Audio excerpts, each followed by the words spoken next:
ज्ञानज्योती सावित्रीबाई फुले आधार योजना तर विद्यार्थ्यांकडे फक्त 3 दिवस बाकी आहेत। तर विद्यार्थ्यांनी म्हणजे ज्याही विद्यार्थ्यांनी त्यांचे फॉर्म भरलेले असेल ते वसतिगृहाचे फॉर्म असो किंवा ज्ञानज्योती सावित्रीबाई फुले आधार योजना किंवा स्वयं योजना, तर या तिन्ही फॉर्म भरल्यानंतर तुम्हाला हार्ड कॉपी तुमच्या ऑफिसला म्हणजे जेही तुमचे फॉर्म आहे ज्ञानज्योती सावित्रीबाई फुले आधार योजना किंवा स्वयं योजना हे दोन्ही फॉर्म तुम्हाला समाज कल्याण ऑफिसला ओबीसी डिपार्टमेंटला सबमिट करायचे आहे। आणि वसतिगृहाचे फॉर्म जेही विद्यार्थी भरत असेल त्या विद्यार्थ्यांना ते फॉर्म वसतिगृहाला सबमिट करणं अनिवार्य आहे, म्हणजे करावेच लागेल।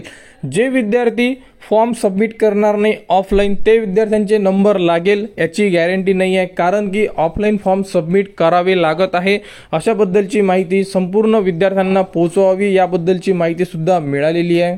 तर फॉर्म भरण्याची लास्ट डेट ही 26 तारीख आहे, कारण या अगोदर डेट एक्सटेंड करून दिलेली आहे आणि यामध्ये 25 दिवसाची जे डेट होती ही एक्सटेंड करून देण्यात आलेली होती। तर यानंतर आता डेट एक्सटेंड करून देण्यात येणार नाही आहे, त्यामुळे तुम्ही भरलेले फॉर्म ऑफिसला सबमिट करा, जेणेकरून येणारे तारखेमध्ये जेही लिस्ट असेल, जसे की वसतिगृहाची लिस्ट बघू शकता तुम्ही 31/10/2025 लिस्ट लागण्याचे टाइम टेबलनुसार सांगण्यात आलेले आहे। तर लिस्ट लागल्यानंतर संपूर्ण अपडेट तुम्हाला आपल्या चॅनलवर देण्यात येणार।